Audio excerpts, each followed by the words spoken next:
Hey folks, welcome back to the Firefighters Podcast. Before we go any further, do me a massive favor and just hit that subscribe, follow button right in front of you. It would really help out the podcast. We really appreciate it.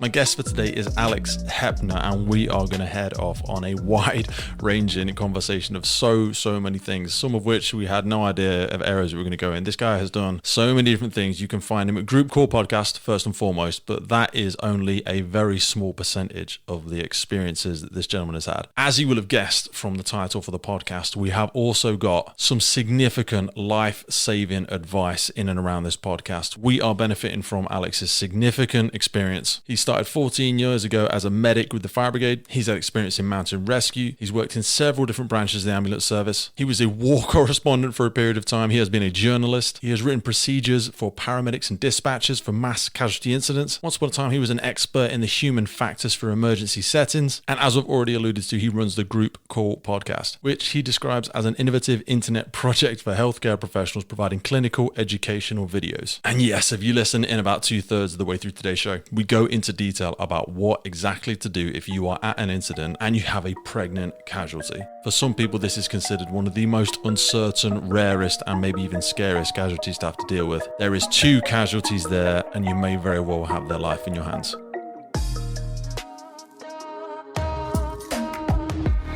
Majority of your non-pregnant patients in any situation, but I'm talking predominantly road traffic collisions and trauma, will show you early signs of shock. So you will see this gradual deterioration of the patient from pale, clammy, fast breathing to this lethargic, slow breathing, and so on, and cardiac arrest. So you will have time to react. With pregnant patients, you won't have this time because due to the clinical features, more circulating blood volume, they will compensate for longer.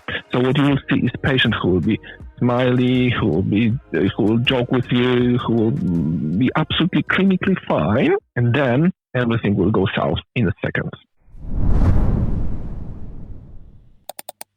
Our partner for the podcast today is once again the wonderful William Wood Watches. Now, William Wood Watches are doing something really cool again at the minute. In support of the Firefighters charity, they are doing the Always Ready motorcycle prize draw. Now, super important, there are only 300 tickets available. And why the hell would you want to enter? Well, Always Ready is a collaborative fundraiser where William Wood Watches have partnered with the talented Saltire Motorcycles based in Scotland to create the world's first ever William Wood Watches motorcycle. This is incorporating the workings of all of their watches and adorned with multiple elements of upcycled firefighting materials. This is a one-off motorcycle, folks. There is none like it. I saw it first at the British Firefighter Challenge, and I've seen it down in London since then, and it is looking absolutely sexy as hell. The lucky person that gets pulled out of the hat will be the person that rides off with that incredible motorbike, and they'll also receive complimentary William Wood Watch bronze ruby watch, which can be clipped into the bike itself. Now you can enter the prize draw for just £100 a ticket. Yes, £100. I know it is expensive, or it sounds it,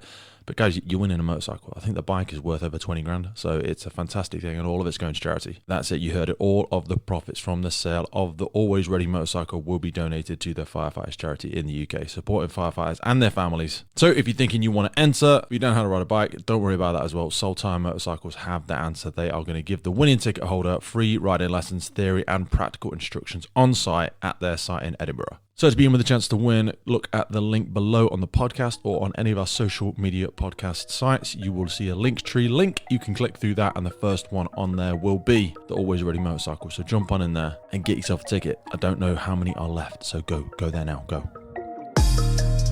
So with the names in the frames, we're going to jump in there with today's guest, Alex. A word to the wise on the audio. For various technological reasons and challenges, we were unable to completely polish out the audio on this one. In an effort of total transparency, I'm telling you this because it freaking annoys me. But the content is that good. We wanted to share this conversation with you. Alex is a fascinating guy, and I hope you enjoy this wide-ranging conversation as we delve into and learn a little bit more about the life of the paramedic on the front line today.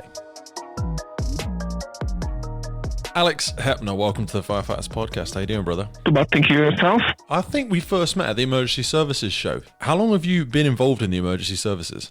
So it was, I would say, 14 years now, mate. I started as a medic with the fire brigade actually in Poland, and it is to describe it, it's more like a BLS provider or emergency care assistant in this country. The difference is that we have an ambulance that actually follows the fire engine, and when we are required, we provide the medical support like on the basic level. But yeah, that was 14 years ago, and then I became a paramedic. I've got my job on A&E, then intensive care, pediatric intensive care, and then I was involved with ambulance service as such. And in 2015, I came over from Poland to England, and that makes me, I think, one of the first international paramedics, definitely with the South Central Ambulance Service, but maybe even in the UK. Not let's the call first it in the one, world. Definitely let's one just make the off. Yeah, let's think big. Why not? What made you want to come over to the UK? Everything started with the job ad I saw in Poland, and my decision was simple. In Poland, which is a beautiful country, don't get me wrong, two factors play a very important role. The first is money. In 2015, my salary per hour was around £4 per hour. As a firefighter and paramedic? Indeed. Wow. Okay. That is... Yeah, that's the first factor. That's but you offensive. know what? But we can discuss the paramedics and firefighters salaries across the world, because that's the problem. And we did a podcast on it a few months back. But the second thing, and I think the most important factor, was that in Poland, you cannot really develop professionally. If you're a paramedic, you are a paramedic, and off. Yes, you may work on theaters, you may work on ICU, you may work on, I don't know, whatever you want. Yeah. However, that's it. You cannot progress further. And when I've learned about this country and the pathway you can develop, like you can develop in the as a clinical mentor, you can develop as a team leader, and so on. I thought that's something I want to do. That's something I want to try. I want to go further. I want to progress, not only just sit and do my job. I left my job. Don't get me wrong. However, I'm this type of person who still wants more. Mate, I love that. There's several things I want to click on there. So firstly, I want to acknowledge how incredibly brave it is to move from a country. I've got a number of very close friends who I have a tremendous amount of respect for, Polish men and women. A couple of friends that my daughter goes to school with, their parents are Polish. And to make that jump, I just want to pause for a second and double click on that. What did it take to make that jump? And I know to you and to so many people internationally, maybe I'm just a bit of a coward, they've made that jump. They've moved countries. They've maybe taken their family with them. How hard was it? I look at applications, in Scotland, and I look at applications in Ireland, and I still don't have the confidence and conviction to go for those sorts of things, and I don't know why that is. How difficult was it to make yourself do that? I think that the most difficult. Okay, it's gonna sound like a cliche, but the most difficult thing is the first step, and actually making this decision in your own head, thinking, yes, I want to try. Logistic behind it is difficult, but definitely something you can sort out. In terms of family, that's quite difficult for Polish. We are very family people, and we don't like to leave our families. So if you think about Polish that actually work in the United Kingdom or anywhere abroad, majority leave their families back home, because that's how our culture is. We don't like to leave our families, our friends. Yeah. With me, it was slightly different. I'm this type of person. My colleagues say that I'm a bravado. I don't consider myself as a bravado, but I think that when you do something, when you do something, when you want to actually make this step, just think big, and don't. I'm not the person that gives a half. Either I'm doing everything. So it's like everything or nothing. That's the thing, I think. Yeah. Hence why I decided to make this move. But yeah, it was. But still, though, don't difficult. you find that you get so entwined in so many things? So, like in the last couple of years of my life, I have been trying to strategically unpick myself from things that I worked myself into. And we speak about this self-created prison before, and I know we're going straight off on a tangent, but in life, you get involved in so many things, like your career, your family, your community, and people like probably both of us. We're really intense people. We really go for it. And when we're involved in something, we give it everything, and we almost like consume it Do you know what I mean? Yeah. How do you then unpick yourself from it? Because this has been a really hard thing for me, and I'd love that, just a little bit of advice from, you know, the gyms we've had and the businesses we've had and stuff like this. You work so hard to get somewhere, and then when you feel like, you know what, there's another chapter of life now, there's something else I want for myself. Like for you, your goal will have been become a firefighter, then become a paramedic. And then you'll have worked so long for that, and then you realize there's a ceiling. You realize you can't continue to develop. And this is not just something international. I mean, there'll be people in the UK as well that think, oh God, I didn't realize there was a ceiling. I've got to the 5th floor of this building and now I'm stuck, you know. And I always say to people, it's like you've got to climb down the ladder to walk across the street to go back up the next one. You can't just leap from building to building. How did you do that? Mate, I think that it's just how I am. Before I became a firefighter and a medic firefighter, I was a journalist for 12 years of my life, and believe me or not, I was a war correspondent as well. I've been to the Middle East. How did we not discuss that before? Jesus, slow down, man. War correspondent. Take me. You know what? This makes sense now because I've listened to your podcast, and you're very competent. You seem to have a way about you. So okay, go there. Keep going. Sorry. Yeah. So when I completed my degree, my first degree is political science, and straight after I became a journalist for a daily. And after 2 years, I decided to actually do this, let's say, in international affairs bit. And I was particularly interested in Middle East, and my dream was to go there and actually to listen to people, to cover this bit of the world. So to do it, I thought I cannot go there with my basic English. I need to learn their language, hence why I've learned Arabic. It took me like 3 or 4 months to get the basics of Arabic, and then I persuaded my editor-in-chief to send me across to Palestine, when actually that was time of the first Palestinian uprising, Intifada, under Yasser Arafat. And I spent nearly, 3 months now, covering all those bits and pieces in Jerusalem, Ramallah, West Bank, then Gaza Strip. And I came back to Poland to continue my career, let's say. And then I was sent to Syria and Lebanon, and then I came back and I thought, okay, that was great. Now I want to do something else.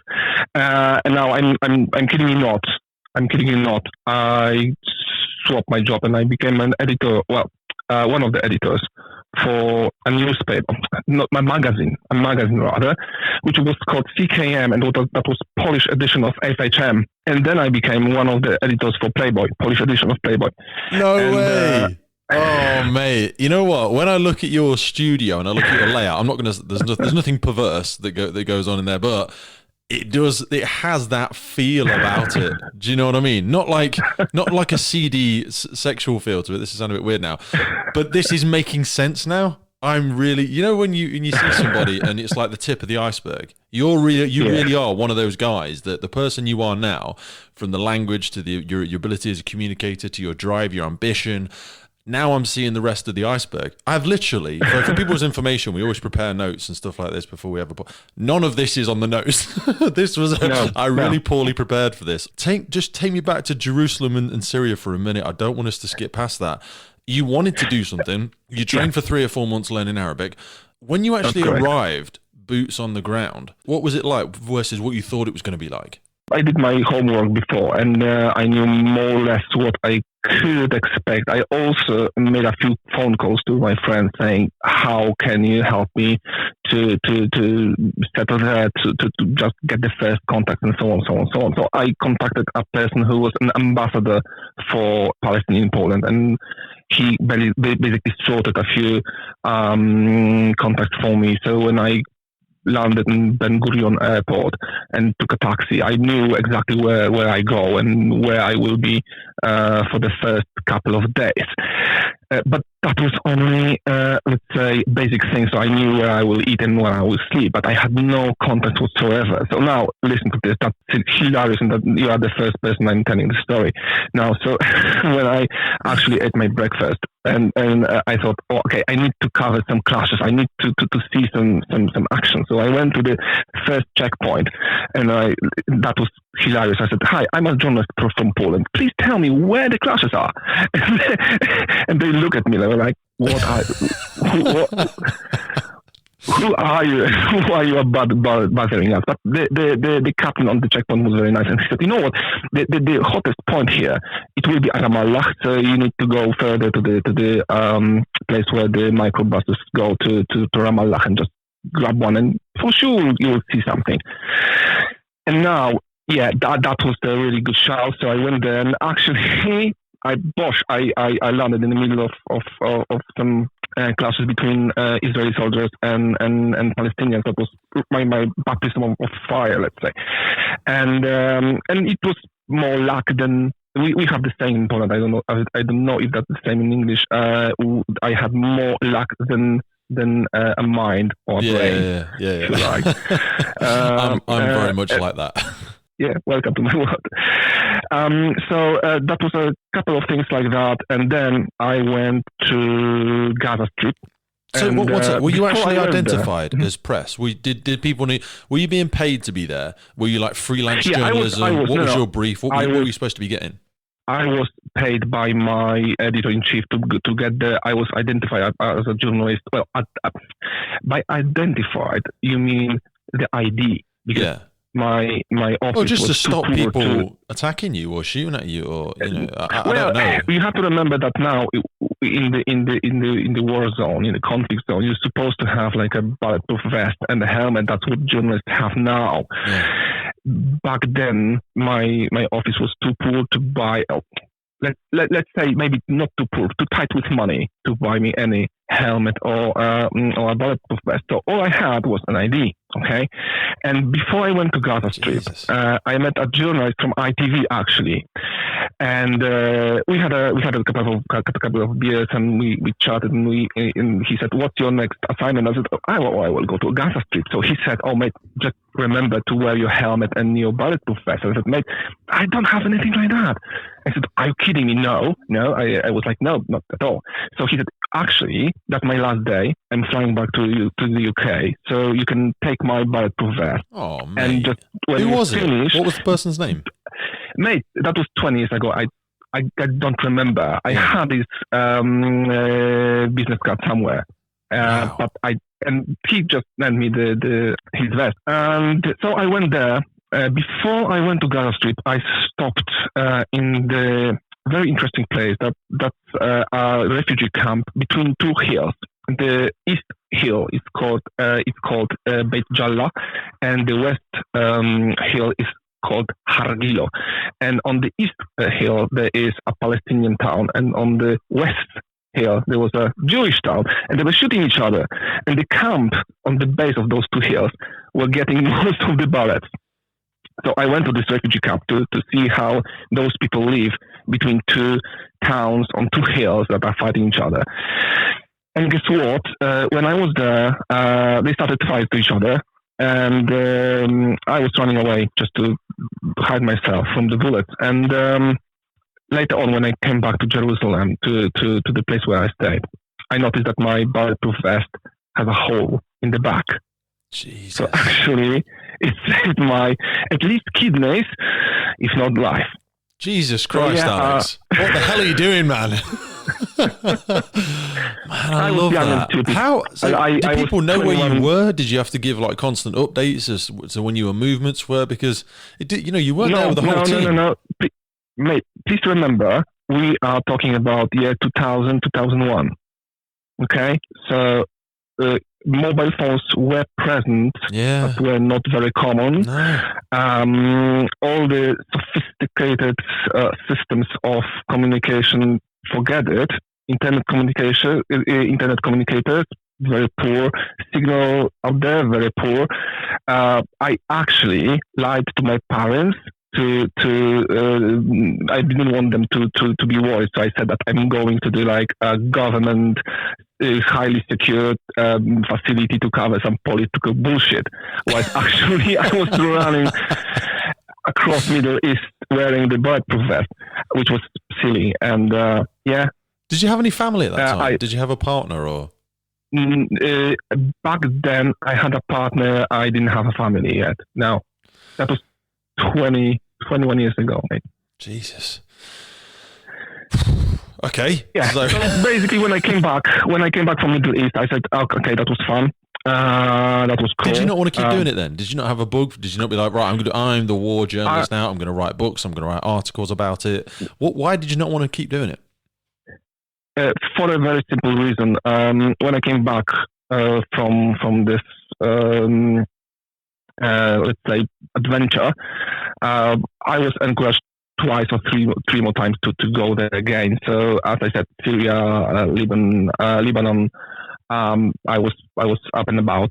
But then my editor said, I don't have more money to send you abroad. If you want to do your bits, you need to your work needs to be based on the articles from Western press. And I was like, no. If I need to tell something to my readers, I need to be there. I cannot just translate bits and pieces from my Western colleagues.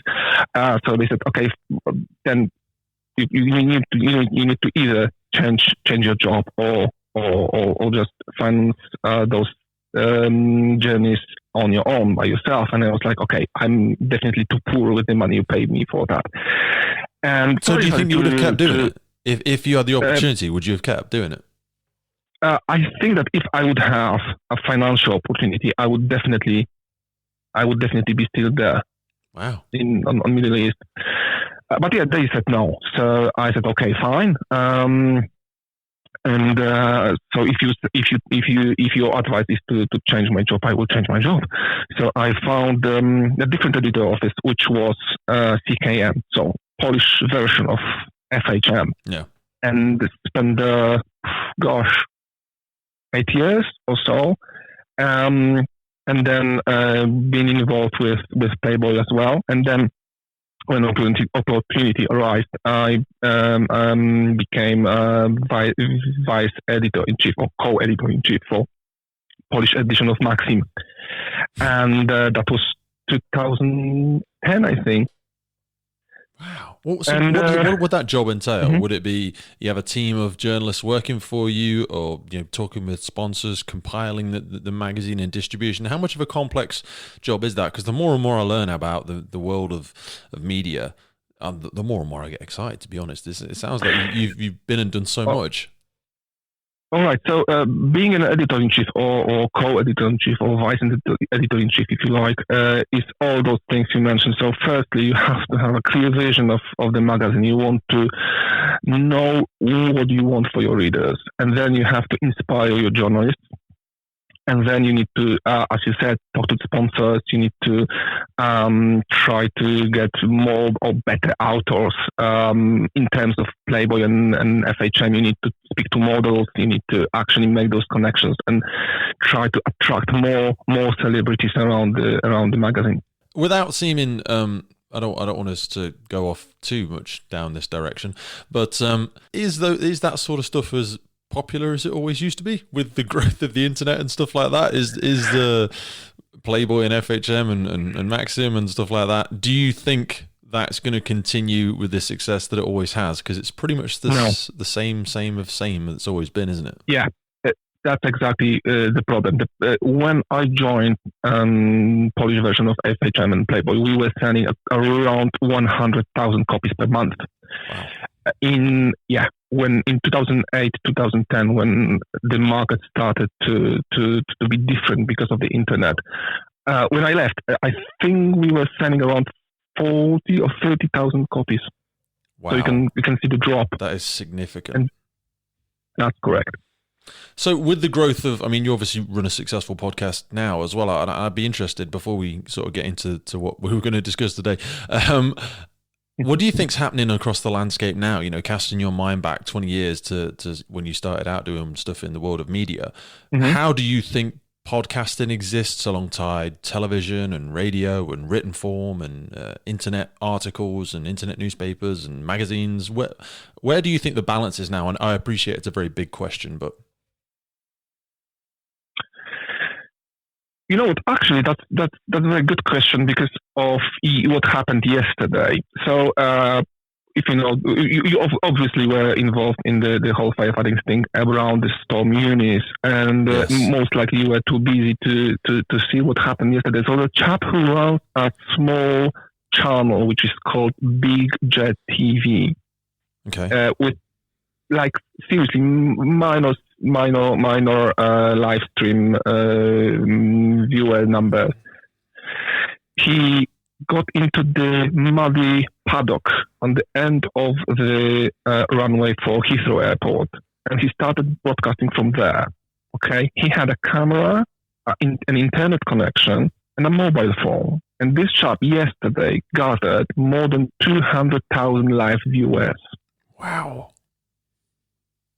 That's everybody's just a freelance journalist now. I love that in a weird way, the gatekeepers are just gone. Anybody can just pick up and go now. The tools are just absolutely at your fingertips. But you know what? Funnily enough, we started our conversation with Middle East. When I was there, I remember seeing over 70 radio stations in Palestine, which, if you think about how small the country is, you think 70, it's crazy. But they had their own niches, if you like. They had own viewers or listeners, and the same here. As you said, anybody can be listener or viewer or broadcaster, and within seconds, it's just a bit of luck and just a bit of your, what's the word, intuition. Yeah. And you're there, and you broadcast with your mobile phone, and you can gather thousands, hundreds and thousands of viewers. And that's amazing. I love it. Sustaining it, though. Sustaining it is the hard thing, I think, for so many people. So I want to get back. You know what? I want to say one more thing, which again was quite maybe not annoying, but stressful when I started my podcast, and I had like 50 subscribers or 30 subscribers. And if you will go to the YouTube and you will listen to all those YouTube or internet gurus, they will say, "Oh, number doesn't matter." But when you are a creator, you know, as you are a creator, you want big numbers because that's how you know if you're good or not, right? I always think you're like shouting into the void. It always feels like you're just speaking into darkness, because you're just like, hello, is anybody there? But what I love about it is it's like eternal content. So, you know, the things you created, you know, when you first started, and some of the stuff we did over 2 years ago still gets new hits and listens and YouTube. But mate, and it's weird, but you've got to stick with it. I just think it's a study of madness. Some of it is podcasting. It is so strange. I love it. That's what I wanted to say. When I had like 30 subscribers, I went to the internet to Google something, and I Googled by accident a channel where a lady was talking about a microwave. Okay, so she put the camera in front of the microwave. There was nothing, no lights, basically no special effects, nothing. It's just microwave. And microwave and a camera, and she was talking about this microwave, and you know what? 30,000 views. Yeah, and I'm like, it's ridiculous. I just shocked a chicken. I just shocked a chicken with a defibrillator, and I had 425 views. All right, and she is showing the bloody microwave, and that's 30,000 views. I hate internet. You know, I was looking at something the other day, and there is a lady who does like lots of little tips about how to use Microsoft Excel. So you know the software Microsoft Excel. Millions and millions of people, and I swear to God, I can use most softwares. I'm sure most people people can. You know, you have to use Office. She's just reading a tutorial book that probably came with the software. No, and fair play to her. She's great. She's doing it great. But you just like you say, we get so complex with things, and we want to have a special thing and a special effect and the nice music, and then someone just does that, and you're like, oh, you know what? I'm done. I'm done. Yeah. Forget it. Yeah. Are they really good? Yesterday, I was with this chap from Big Jet TV. I was like, okay, I'm done. I can turn my computer off. I can turn my broadcaster off, and I will just go home. It makes no sense. I love that you see things like people that put cameras inside washing machines, or that, like, there's that place where they but you're like, the ideas are fantastic, aren't they? People do little things like that. Have you seen the person that crushes things? What a great and simple idea. They've obviously got a pressurized machine designed to test the tensile strength of certain stuff, and they just put random stuff underneath it. They put a golf ball. Mate, I will tell you, and I'm like, I will tell you what even more. Great idea. I will tell you even more. Again, by an accident, I saw on the internet like 2 or 3 days ago a chap who doesn't even have this pressure thingy. He put this stuff underneath his the wheel of his car, and he just crushes things, and that's it. And people are crazy about it. 100,000 views. Mate, it's ridiculous. Or a rubber duck run over the car. I was like, and nothing. 120,000 views. Right. Let's try and wrestle our way back into our subject. Yes, sir. So we've gone fire service, paramedic, moved to the UK. Mm-hmm. What was it like when you first got into the UK? Had you already secured your position here as a paramedic, or so? What happened then? So the deal with the the deal with the South Central Ambulance Service was simple. We're supposed to be successful on the 7-week-long clinical course and 5 weeks long driving course. If we are successful in both, we have a job. If not, we go back home. And I was successful on the course. I passed all my exams, and I was successful on the driving course, including blue light driving course. I passed it as well. And I became registered with HCPC, so Healthcare Council. Mm. Oh, God, HCPC, which is Healthcare Professional Council.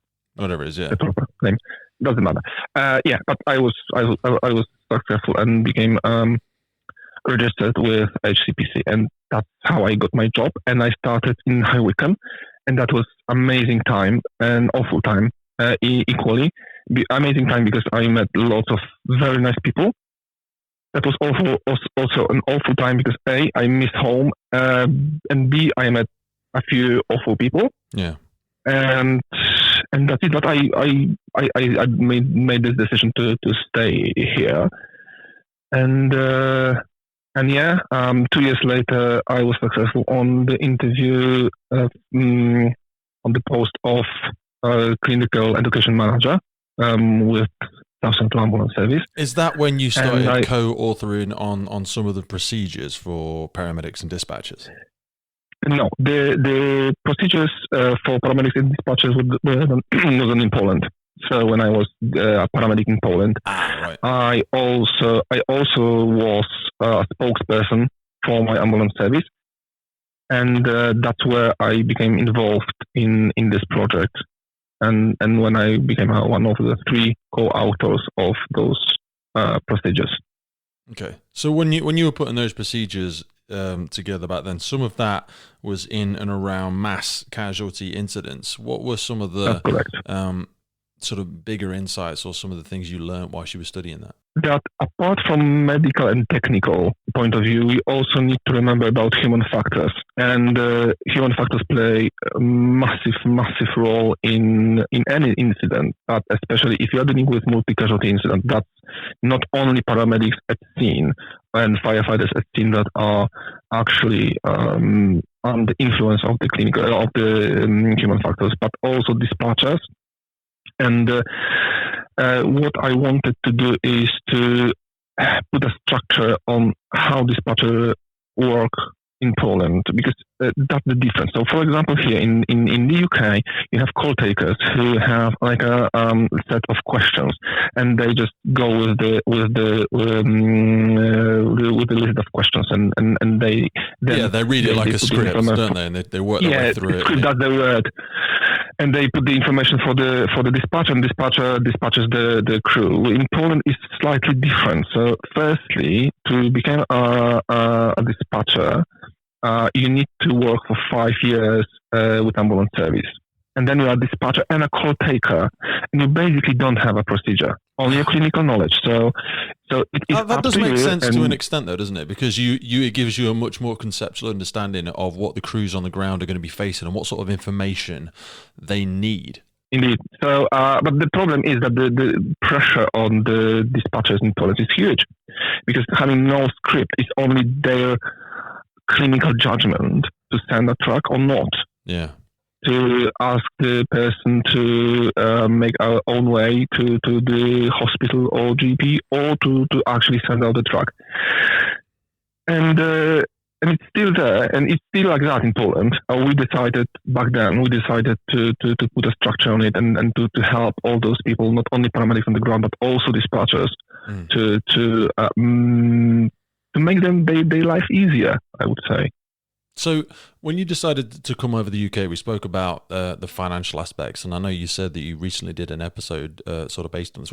Before we keep talking about it, let's just say you run Group Call Podcast. When did that first start, and what made you want to start your podcast?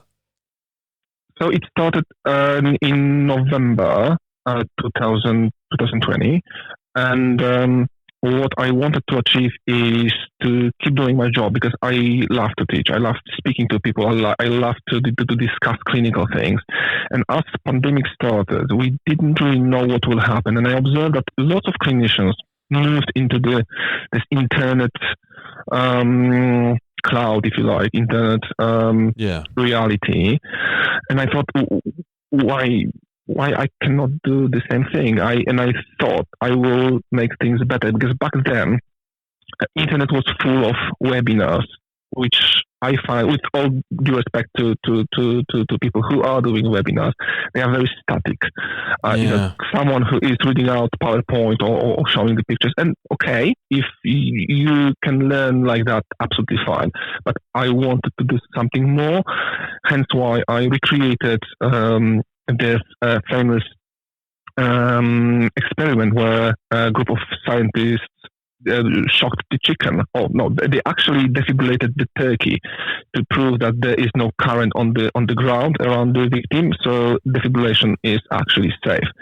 Hence why I didn't do just a webinar on aseptic techniques. I actually, in cooperation with amazing firefighters from Vista, they prepared a car for me upside down, and I demonstrated with the victim inside. I demonstrated that it's actually possible to maintain all those aseptic techniques and provide the best care ever in the car upside down, and so on. So just reverse back, because you made a really good point about defibrillation, and I felt like we rushed through it a little bit, because I think there is still a big myth for people that haven't gone and looked at your study and looked at that. Just expand on what you first did with the defibrillation. Okay, so what I've done is, again, recreating the experiment that took place over 10 years ago. I took a chicken carcass and I put the defibrillator pads on it, and I shocked this dead chicken, and I measured the current on the metal plate that the chicken was on, and the current was lower than 3 volts. So if you remember, we have batteries bigger than that. We have 9-volt batteries. Yeah. So what I wanted to achieve is to demonstrate that actually it's safe to defibrillate on metal surface. It's safe to defibrillate on wet surface, as long as you are not touching the patient. It's still safe. So because the current on the ground around the victim. So the fallacy around shocking people in vehicles, around shocking people laying on steel in factories, or if they're in contact with something themselves, that's perfectly safe.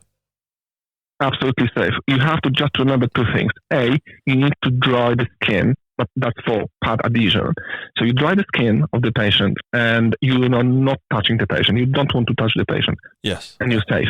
So there is, even if you are defibrillating on wet or metal surface, you are safe. And that's what I also proven in the second one, because after defibrillating, let's say, dry chicken, I wet the chicken, I made the meat wet, and the surface around it wet, just to prove that the current won't be shocking, won't be big. It is strange. Again, less than. I think we have the same thing with things like radiation.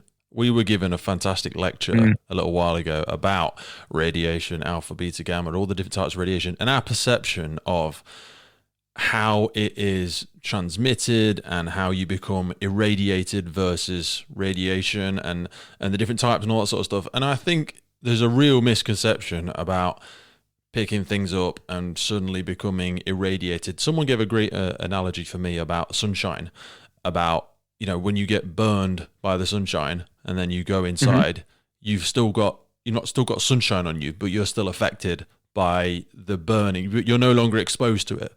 I forget, I'm totally ruining that. The way that the example they gave of radiation was far better. I apologize to the gentleman that told it to me.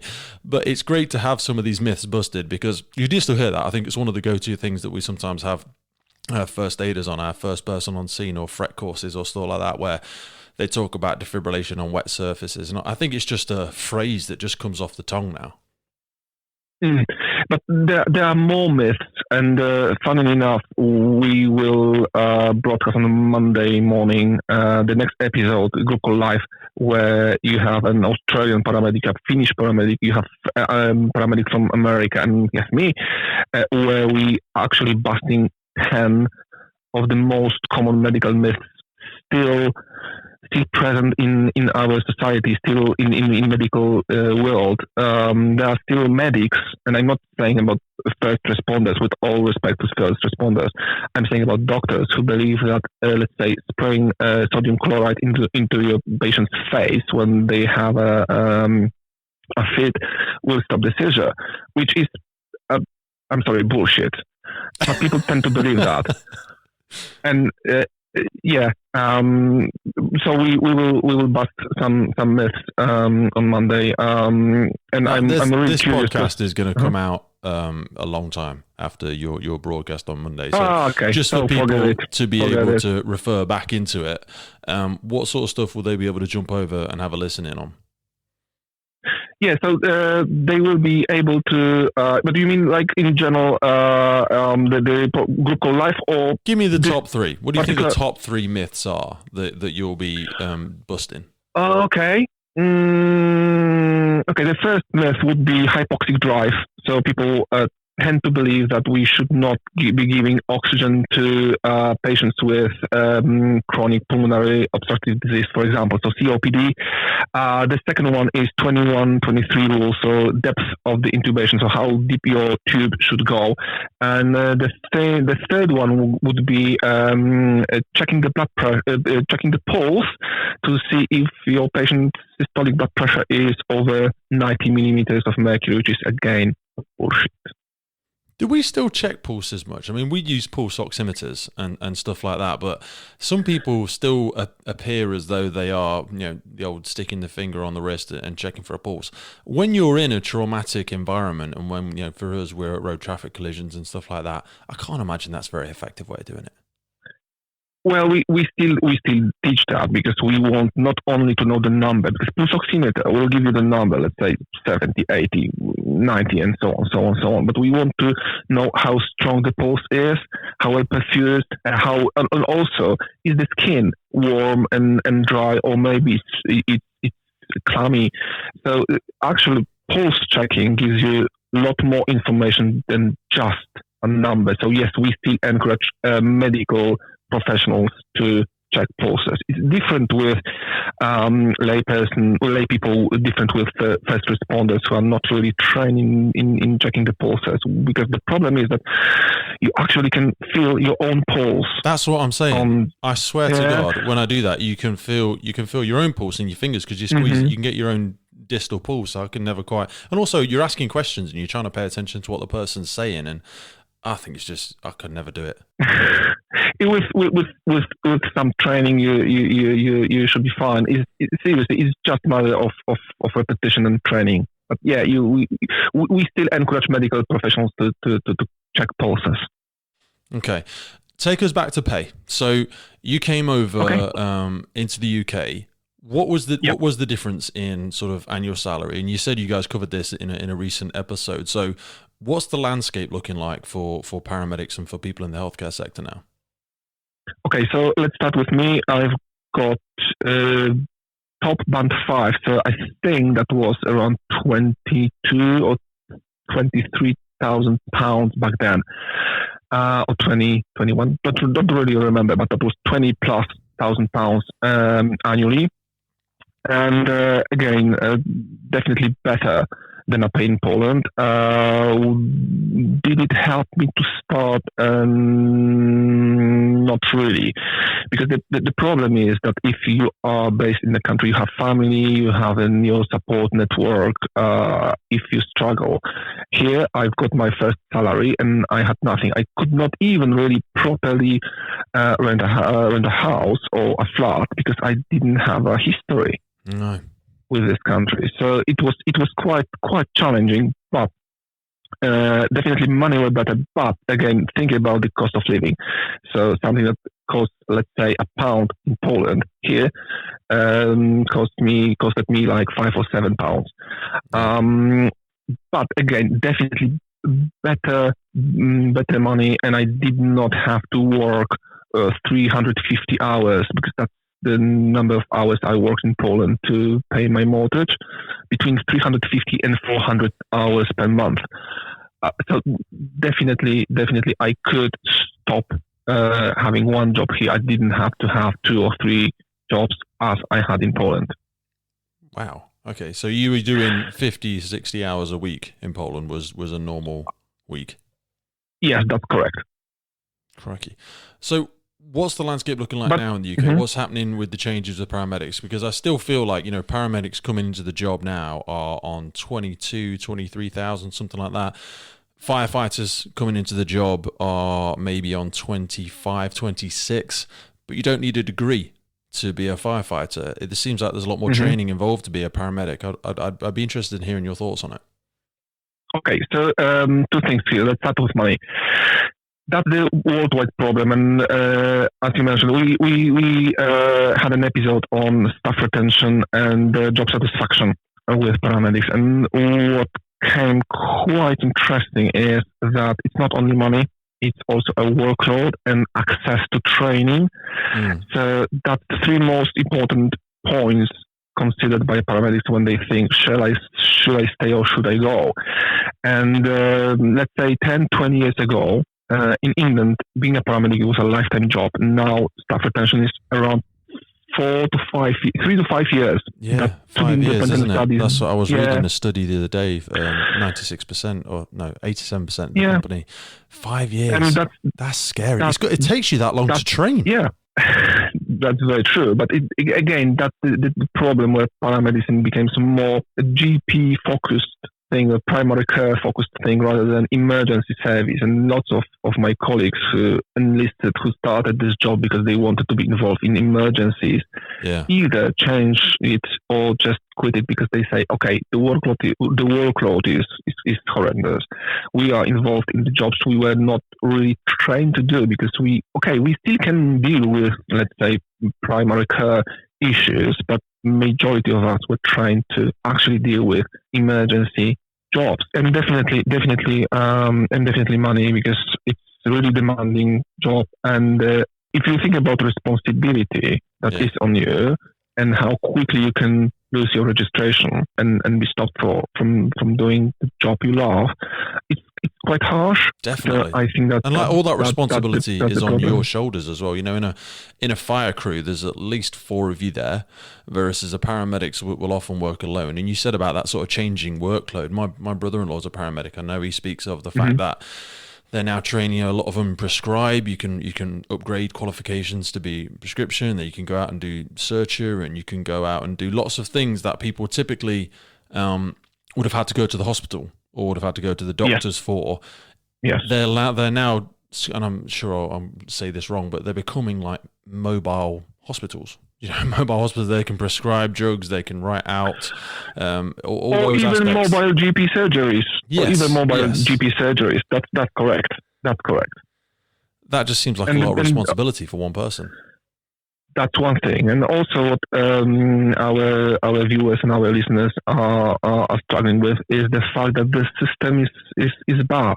And by bad, I mean you send your patient to the hospital in the patient's best interest, and you see them the next day discharged without any proper pathway, without any proper medication, and you think, what's the purpose? Yeah. Why those patients are not looked after?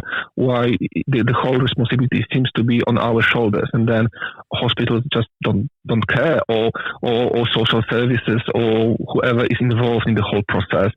We we are on the bottom of let me rephrase that. We are on the first line of this war, and we can see that as much as we do this job with all passion and properly, then the further links of the system fail, and we are frustrated about it, and that's the next thing.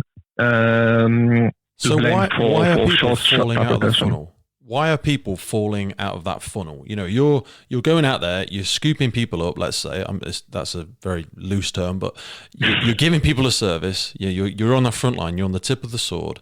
You're giving that care. You're packaging them. You're taking them off to hospital. Why aren't they getting traction? Why are they falling out of that funnel? Why are they falling out of the system on step 2? And just going straight back out there into the ocean for you to go and scoop them back up again with the same challenges, but probably with less faith in your abilities and in the NHS, because they just keep falling out of the loop. They don't feel like they're getting the care. You're becoming more disengaged. Why are they falling out? What's the problem? Why are we not making progress with it? I think that if I would have a proper answer, I would be a Minister of Health now. Maybe you do. I have no idea. Who do we need to speak to? Who have you spoken to about it? No, I think that jokes aside, I think that those are a few different factors play a role here, and we can start with incompetence of some people up there. Sometimes it's a workload, sometimes it's a bad luck, sometimes it's lack of communication, and that's what I see very, very often. We tend not to speak to each other. So like hospital doesn't speak to social services properly, social services doesn't speak to us, and so on, so on, so on. Okay, it can vary from area to area. Maybe in Oxfordshire it's different to Buckinghamshire, and so on, so on, so on. Yeah. So I don't want to point my finger in any direction, but I think that communication is the biggest issue here. I think that's what we should remember about. So when my patient goes to hospital, usually they spend lots of time on A&E because A&E is overcrowded with people that's supposed to be in GP surgery. And now I'm not going to blame GPs for the queues, but why those people cannot be served by the GP surgeries and get the proper care at their homes. Okay, so my patients... Don't you think for some, though, sorry, just to double click on that, this might sound really horrible. I think for some people, we've got an aging population. People are living older now than they ever have done. And we just seem to be so ill prepared for the amount of people that go to GP surgeries on a weekly basis for things that they don't need to be there for. And that might sound so harsh, and I apologize for people that have elderly relatives that believe they sincerely need to. I'm not saying they don't deserve the care. I'm not saying they don't need it. They don't need to be going into A&E, certainly, or the walk-in centres or stuff like that. And I think that the best term to describe it is lack of long-term planning. Yes. Because if we know that our society is getting older and older and older, we should be thinking about how to prepare for this wave and how to actually deliver the best care to the patients. And as you said, so that GP surgeries, that maybe walking centers, mobile care centers, that's where the emphasis should be on. I mean, you see some fire services, sorry to interrupt you, during the pandemic have been delivering medications. And again, a lot of that was down to the fact that people couldn't come out of their homes. But is there an in-between ground that sits there, whether it's the social care sector, whether it's... Because it's certainly not... It shouldn't be the role of the paramedic, which is at the minute it seems like it is. They're like you said, becoming a mobile GP. Does it sit in the realm of... Does it sit in the realm of firefighting? Is it a police service? Is it a social care? Because there looks like there is a real niche there. Maybe, I don't know, maybe you should start a company of delivering medication. I'm sure there's a company already out there, but there seems like there'd be a massive time save, which would equate to a massive cost saving and efficiency in the queues and people sat there waiting at pharmacies and GPs and stuff like that. Yeah, absolutely. Absolutely. I think that our elderly patients deserve better care, and definitely A&Es are not places where those poor patients should be. They should have a definitely better service where they live. Is there an aspect of like awareness gap though? As in, like, a lot of this stuff relies on people going online, and again, I apologize, we're going down a bit of a rabbit hole, but if we say you can log in and order your medication and get it delivered to you, a lot of people don't know how to do that. You know, you don't know your customer base. We're asking elderly people to try and do this. It's not necessarily within their realm of comprehension. I think that the next problem or next challenge here is that there are people who just want a human contact. Yeah. So it's a social aspect. They go there and they see their friends there every week when they go and pick up their medication. Then they go for a cup of tea afterwards. Exactly. And there's 15 of them sat in A&E. Yeah. What I can say is lots of the times I manage to sort the care for my patient at site where they live without massive struggle. It takes me usually an hour maybe to make a phone call or 2 phone calls or 3 phone calls and connect a few dots and actually provide the best care. And I don't mind spending an hour with my lovely patient. The problem is that my resource is then unavailable for others. Yeah. For emergencies. At the end of the day. And absolutely. Again, I adore my patients, and as I say, I believe that the best care ever. Is just, I think that emergency services should be supported definitely by maybe government, maybe Ministry of Health or whoever can do it in preparing better structure and better pathways, if you like, for those patients. You know, they've got those mobile libraries. Have you ever seen them? They go out into little villages and stuff like that where people can access libraries. Correct. I'm pretty sure they're not going to exist for much longer. But I think something like a mobile prescribing pharmacy cafeteria, because people go, they meet up, they get that social aspect, they can have a cup of tea, they can, read the newspaper together, and that place has got, cases and cases of the prescriptions for the people in those areas. Well, I mean, I'm sure this stuff already exists. We're not reinventing the wheel, try not to. But there's community nurses, isn't there? Or there's, what are they called? There's clinical area nurses. What are they called? It probably is just called that. And they already do similar to that. But again, some people can't travel. Mate, I know we're not going to solve this. There's government being paid a lot more to solve this, but I just feel like there's got to be an answer. Mm-hmm. Definitely, I think that something's supposed to be done here, and I would definitely ask for help for emergency services. Not because we don't like our patients. We love our patients. It's just they deserve different care. Mate, I think there's a call in there for you. I think with your political background, with your ability as a communicator, with your knowledge of the emergency services, you're well placed for this. You just need to be having the right conversations with the right people. Maybe it won't pay enough. No, maybe the political I swear to God. I swear to God. It's been not even an hour of our conversation, and I already swore like 4 times. And I'm really trying not to. That's the beauty of a podcast sometimes as well. Sometimes you need to speak normally. Like you say, with the analogy of a webinar, sometimes it's just a bit too political and a bit too jarring. You're like, just talk to me like a human being. I wanted just to go back for a second and give me the comparison between, because you've done work looking into and experiences with sort of critical nurse areas and what happens when people arrive in that sector. And now, obviously, you have a significant amount of experience as a paramedic.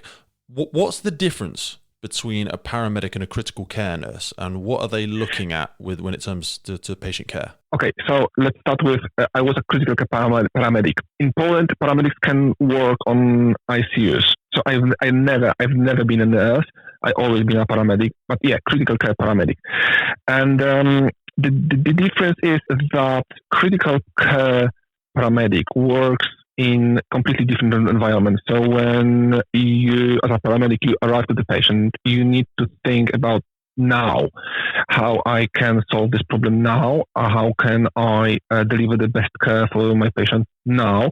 And maybe if I think about the perspective of, let's say, 2 or 3 days, or maybe a week, as a critical care clinician, you think about far longer perspective. That's the one thing. the next thing is, as a critical care clinician, you have more medications. You have more clinical tools like ultrasonography, like blood analysis, and so on, so on, so on. And definitely, you work in a calmer environment. So you work in your comfort zone, let's say. Yeah. Because that's my word. I know where the beds are. I know where my meds are. I know where my needles, cannulas, everything is. So yes, I need to think more, and let's say I need to think, take this longer perspective in my decision-making process. But I'm in the safe environment. While being a frontline paramedic, I have less meds, I have less clinical tools. You've not got an endless supply of support and equipment and people to lean on. It's just you, or sometimes an EMT or driver with you. Or emergency care assistant. Yeah, and but I work in different environment every time. Once is a home setting. Once I work on the side of the road. Next job is in the church. Next job is in school, and so on, so on, so on. So definitely different numbers of clinical tools, meds, and different environment. That's the main two differences. You know what? I've just thought about something as you were talking then, because you spoke about limited equipment and stuff like that. And it's something I love having a conversation with firefighters with sometimes. I wanted to ask you about your pockets, because I know we didn't talk about this before. Pockets. When you get off the truck, or you get out of your car and you have to, like you say, walk over a field, or you have to go to the 5th floor of this, or you have to go into the school, and you land straight in front of someone and you're going to administer some care. What do you have in your pockets? What are the essential things that you think a good paramedic has quick to hand? What are the things you're always going to be using straight away? Okay, small difference between Poland and England. In Poland, we use almost like a tactical vest, like police officers, and then in your tactical vest you have usually a set of cannulas, you have a good tourniquet, you have a pulse oximeter, and you have a few dressings and gauzes. Yeah, that's what I think I had in my tactical vest. In the UK, I quickly learned that it's not necessary to keep it in my pocket, especially as I'm not wearing the vest I have in my uniform. Okay. So what I have in my pocket is my JR-Calc pocketbook, which is amazing help and aid memoir.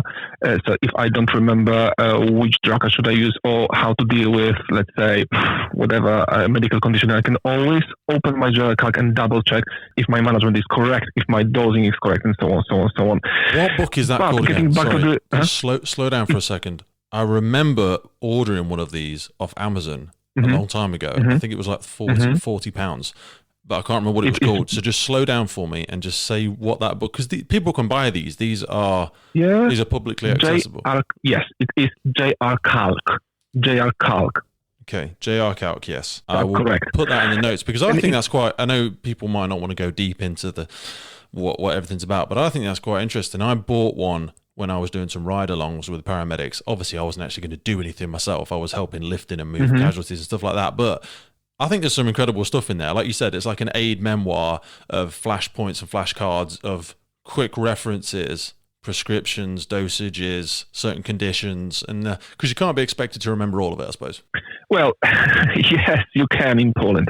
So that's, again, funny cultural difference. So, I think that JR-Calc is an amazing thing, helping to reduce the cognitive load for a paramedic. That's amazing, and I use it every single time. Anytime I can, I use my JR-Calc. Back in Poland, if I would open the book in front of my patient, they would be like, "Oh, now you're learning," and I would lost their trust. Lost their trust. You think they're going to kill you? You're going to kill them. You don't know what you're doing. Yeah, because I don't know what I'm doing. So that's one of the many cultural differences I came over in this country. And but I think it's brilliant. Okay, so anytime I can reduce my cognitive work, my cognitive load, I do it. I totally agree. We have like tough books and mobile data terminals on our fire engines, and they have all of the procedures and sort of cordons and distances and how chemicals react with each other. And some people, they love to sit around the table and test each other, and I do it sometimes. But I would rather work on my human behavioral skills, my ability to build rapport with patients and get critical pieces of information. Because then when I need to refer back, I can just refer to that. I can just open it up. I can just have a look at it. I think people gravitate towards that detail sometimes when they're a little bit less confident of, focusing on their casualty care or their, for a firefighter, for their practical based skills. They'd rather tell you how many PSI of air goes into the airbag. I don't care. I'm not interested. It doesn't matter. Nobody cares how many liters go into there. No one cares the exact weight of the hydraulic cutters. It's irrelevant. You know what I mean? You're going to use them if they work. They work. If they don't work, we're going to try something else. I would much rather refer to the technical data because our equipment changes all the time. And I don't know if it's the same with you. Every time more projects and stuff come out, the JCalc gets updated, doesn't it, every couple of years? So almost every year it's updated. However, I think that I can observe that with many clinicians, and I think that that's just a natural way of learning. You go through phases, and one day you will find yourself in the phase when you are fascinated with all those details, which are really unnecessary. I remember actually backing up two paramedics who were arguing over a patient. Is that by Gemini on ECG or trigemini on ECG? And patient was on the floor, pale, and required some urgent assistance whilst they were discussing completely irrelevant from clinical point of view detail, because your clinical management will be absolutely the same pre-hospitally. And one more thing I observed, which worries me greatly, is that we tend to rely on the equipment. We tend to rely on our monitors, our sensors. And my saying is, we turn on the monitors and we are turning off our thinking, and that's awful because we should be treating the patient, not the monitor. And of course, blood pressure is important, pulse is important, temperature, all those things are important, but not as important as basic features. I will give you an example. I teach newborn life support and obs and gynae to paramedics. And how often they ask me, for example, what should be the ideal heart rate for the newborn? What should be ideal SpO2, so blood saturation, blood oxygenation for the newborn? And I give them the answer, but I say, but that's not really relevant. Look at the basic features of the newborn. Is it floppy? Look at the color of the skin. Look how he behaves. Oh, how she behaves, and so on, so on, so on. There are more important features than numbers. Numbers are important, but that's the second phase. In the first phase, you need to focus on more important factors than numbers. But do you have children yourself? How I do. Yeah, I'm absolutely the same. I think there's a I'm not going to name any names. I've got a couple of very close friends who are how shall I say it? So they work in the NHS at different levels. Let's make it anonymous. There's a real burden, I think, that comes with knowledge. Would I be right in saying that? Do you know where I'm going with this? Because they constantly analyze and look at their children's vital signs for several things, and I worry they're going to create hypochondria. I worry their child is going to constantly worry that they're ill. I'm one of them where, like, I've got 3 kids, and my child's screaming or something like that when they're a baby, not screaming, but they're crying or whatever. Okay, have they got good colour? Okay, have they eaten in the last 5 or 6 hours, and have they had a poo? Okay, well then just let them cry. Yeah, just let them cry. Take a few of the layers off if they need to cool down. If they feel cold and clammy, maybe put some layers back on. But I'm like, don't worry about it. The baby's fine. The baby's making noise. It's not suffocating. It's not dying, is it? It's moving. I'm even worse. I just check. Do you have all limbs? Head fine. Thank you. Bye. Yeah, that's what I think sometimes. You mentioned a great point when you were saying about the two paramedics arguing about the devil in the detail. Have you ever read a book called Black Box Thinking? No, mate. I will send you a link after this. After we finish our conversation, Black Box Thinking. I'll put this in the notes of the podcast for people as well. So, at the beginning of this, at the beginning of the book Black Box Thinking, it was written by a gentleman Very, very interesting individual. And the story is based on him and his children and his wife.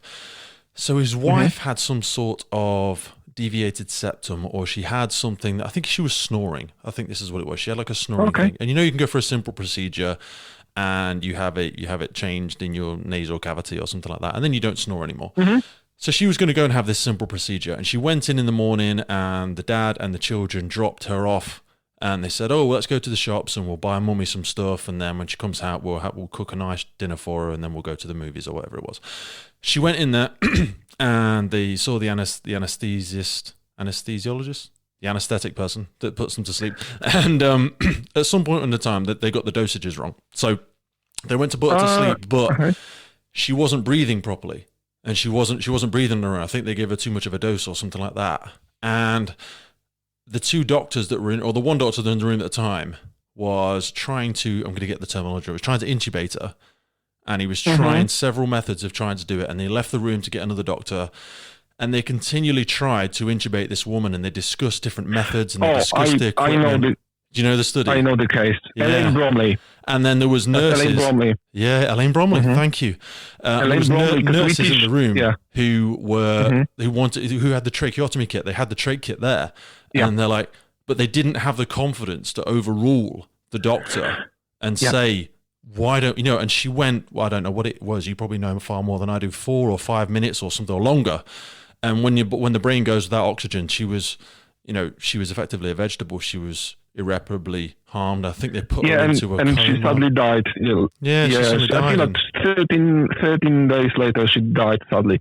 We teach human skills or human factors, rather, in our education center. And this sad case of Elaine Bromley is one of the major cases we show to other students as an example at the beginning of the book. But also, so you're aware of that one. This has a correlation into what you see in the naval. I was going to say naval, not the naval. The aeronautical. So in airplanes, in cockpits. So cockpit management systems, where they've had a number of flight case studies where the aeroplane is running. A great example that they give, and I'll get the name wrong, it's flight something site 7329, I don't know what it is, where they're coming into land and they go to put the landing gear down, and the light in the cockpit doesn't switch on. There's supposed to be a little light on the dashboard that switches on that says the landing gear's down. It didn't come on.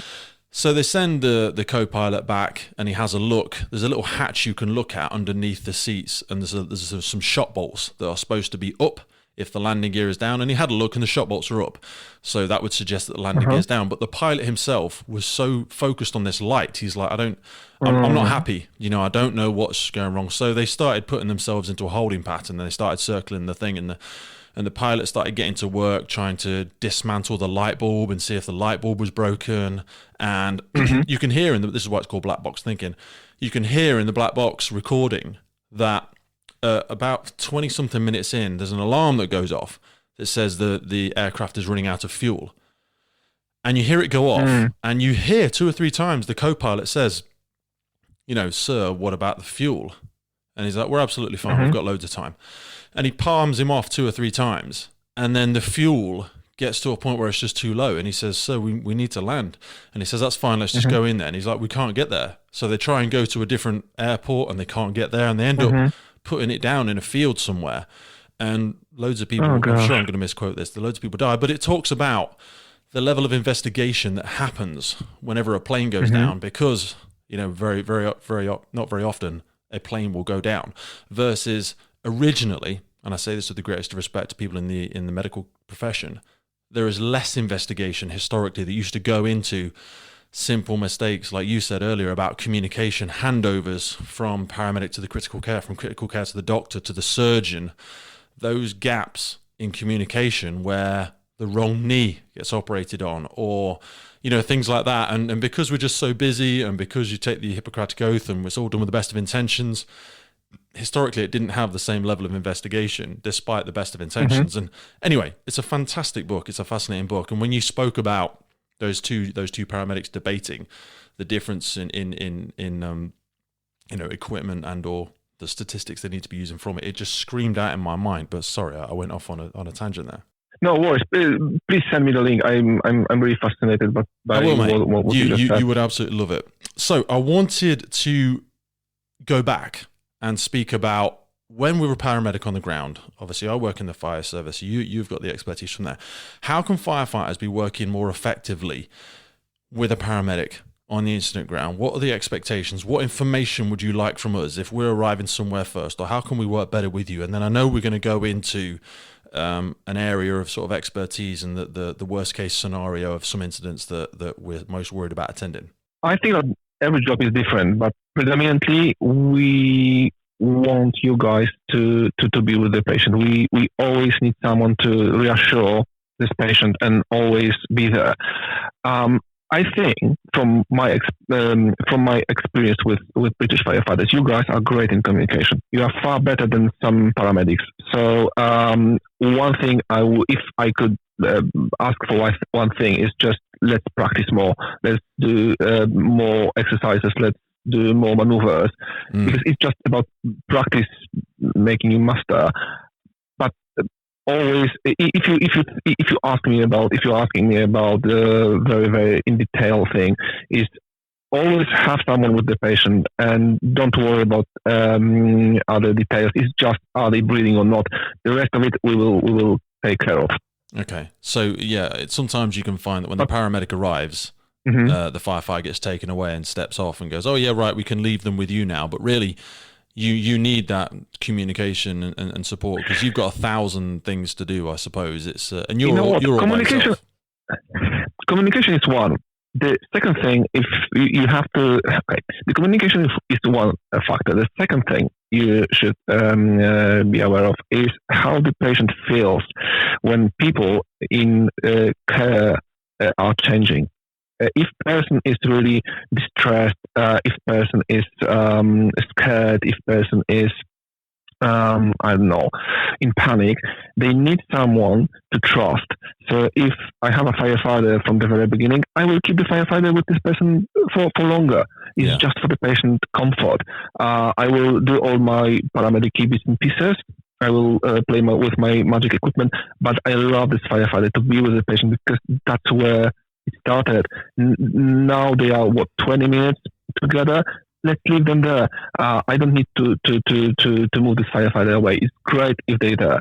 And again, let me reiterate, I'm in awe every time I see British firefighters because you guys are amazing, not only technically, but also communication, soft skills, absolutely top end. So, or like you say, try and keep the same person with them because they do. They develop a relationship, don't they? They get on a first name basis. Correct.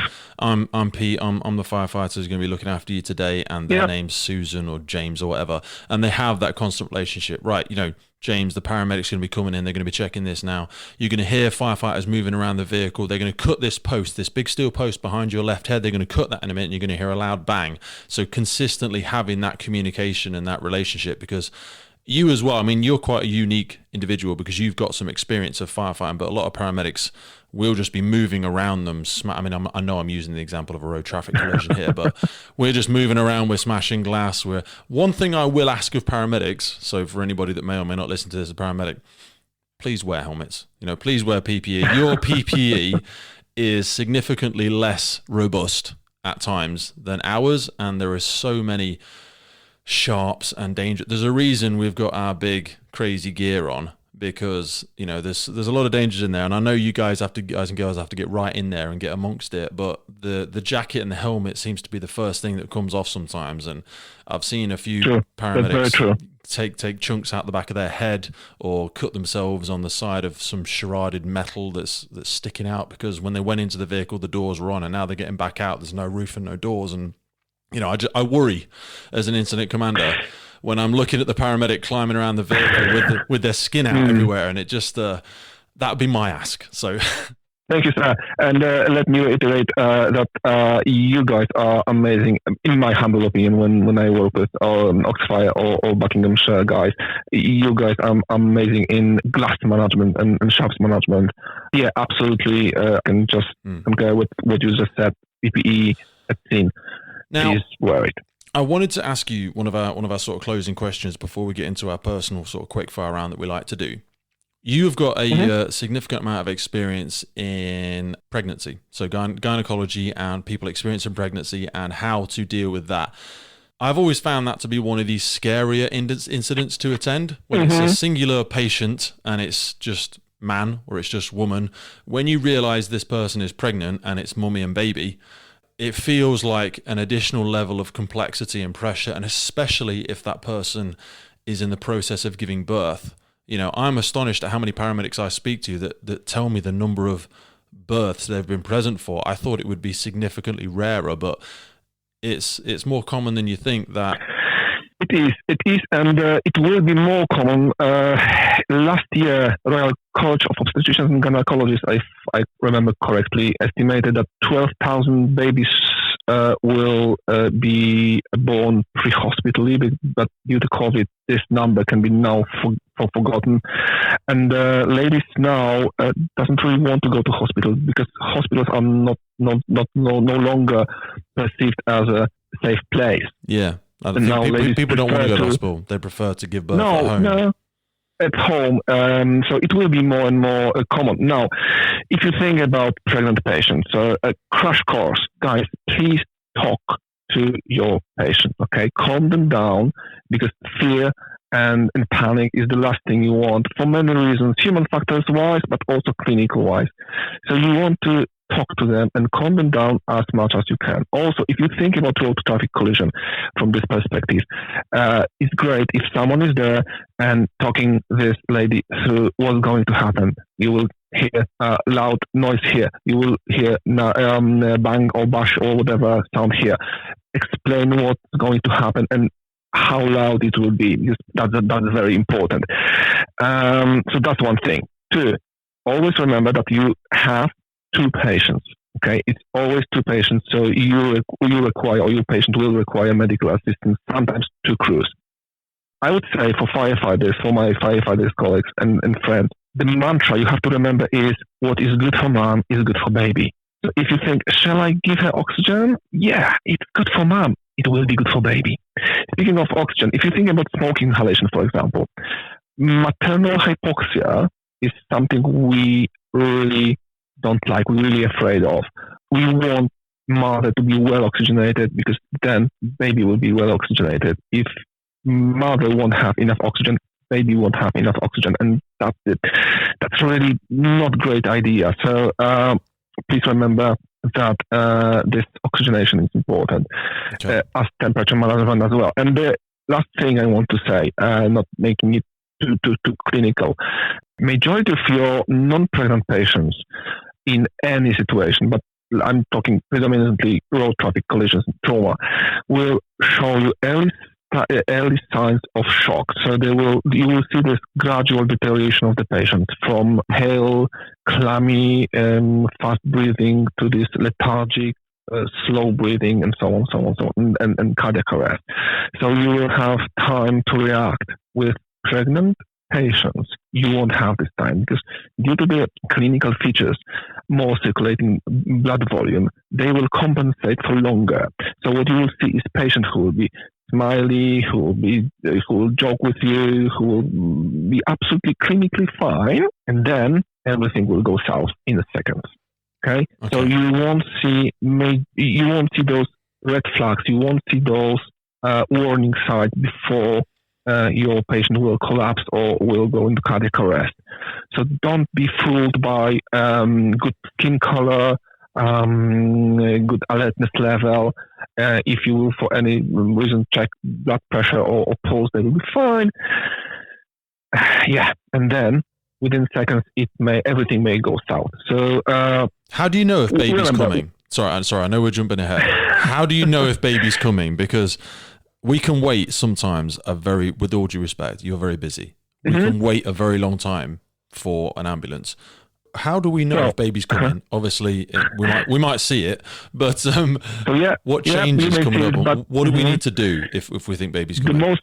The most significant clinical factor is change in contractions. If contractions will they know when they're having a contraction? Obviously, they should know. Oh, you will hear when the lady in labor has a contraction. You will hear it. Okay, definitely you will hear it. If contractions, just to be clear, just because they'll be screaming, or as in the body. Oh, it's very individual. It's very individual, mate. But usually it's a verbal demonstration of a contraction. Usually it's verbal, but some ladies may just tense their body, but definitely it's something you will observe or hear, if you like. So if contractions are 2 minutes or less apart, you should not. That's what we do. We come on service. We say we stay and play, because the birth is imminent. If the contractions are more than 2 minutes apart, then we may consider transfer to the nearest hospital. So should we be timing these as well? Like if it's obvious this woman is pregnant and you see her tensing up and she's having a contraction, have a quick glance at your watch, make a note on the back of your nitrile gloves, and should we be trying to time these and then start really worrying if it's shorter than 2 minutes? That's correct. I mean, we don't really encourage writing on gloves because it impairs the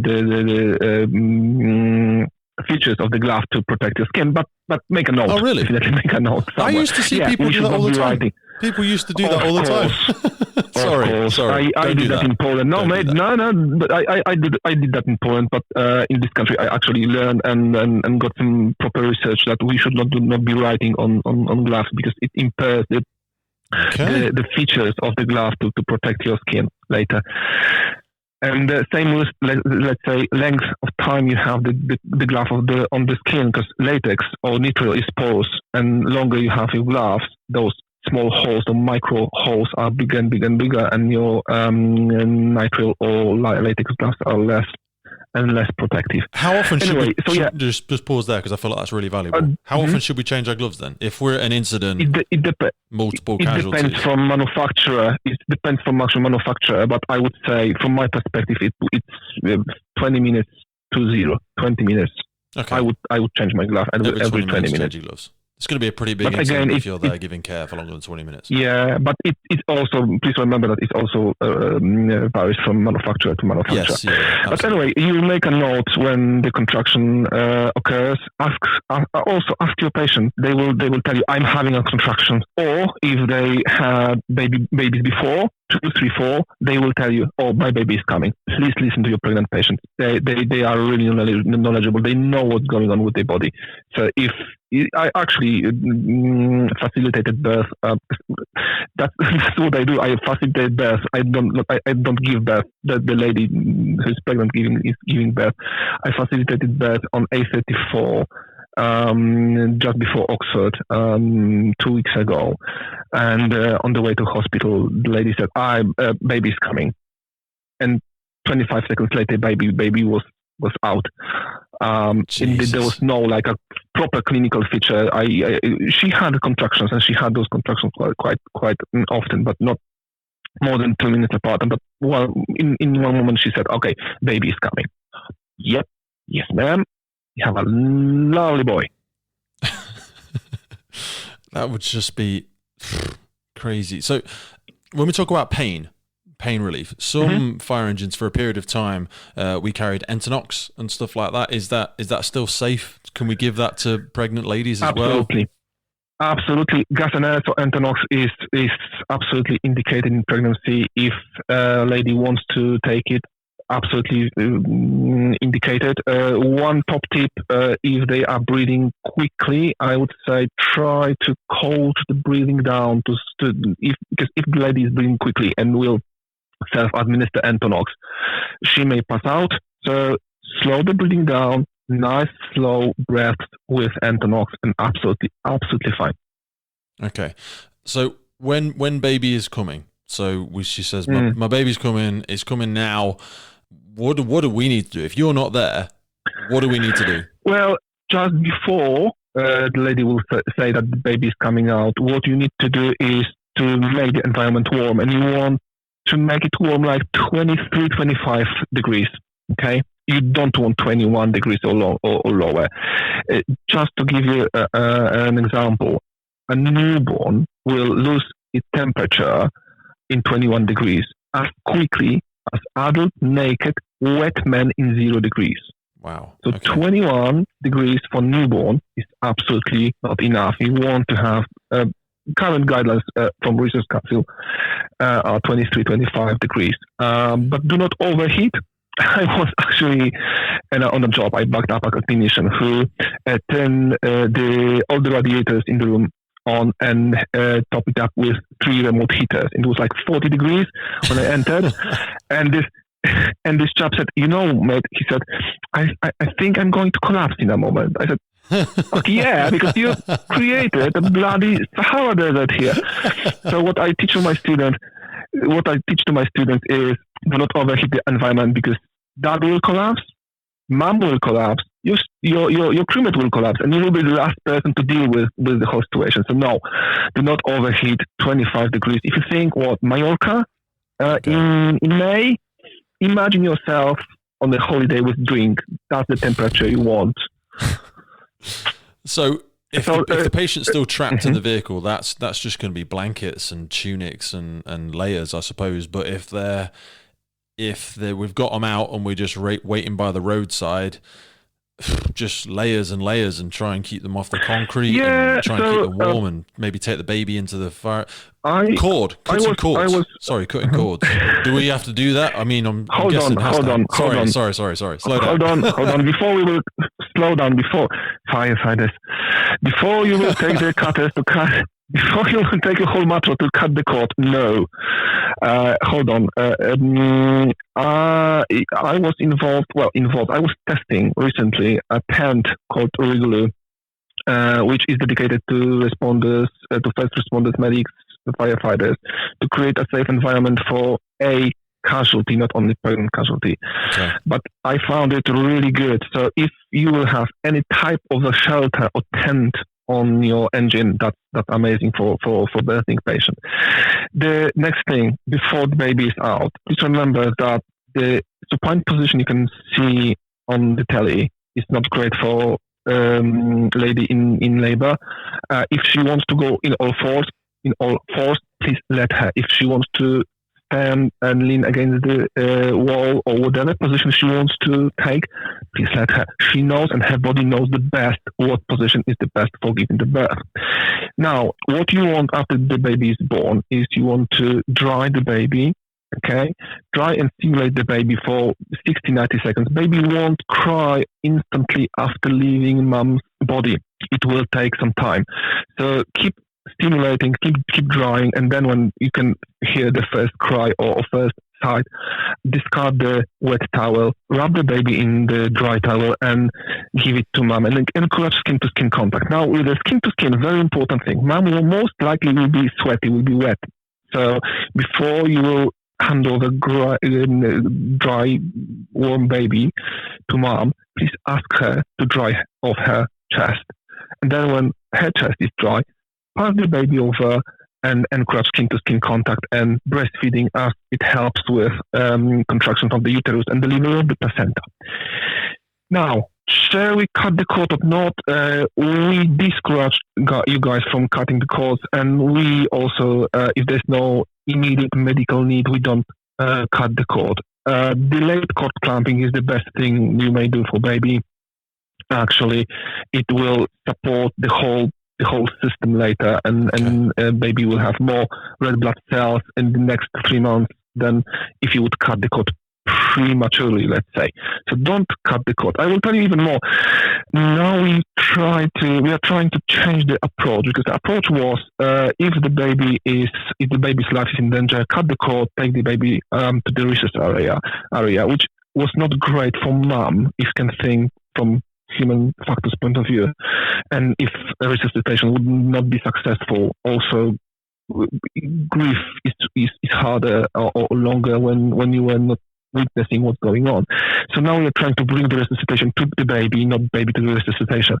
And what we do in pre-hospital, we create like a small trays with equipment, and we take this tray between mom's legs, and we actually resuscitate baby if there is such a need between mom's legs. I did that twice, and I need to say that as much as it was difficult for me as a clinician, it was really beneficial for for mom.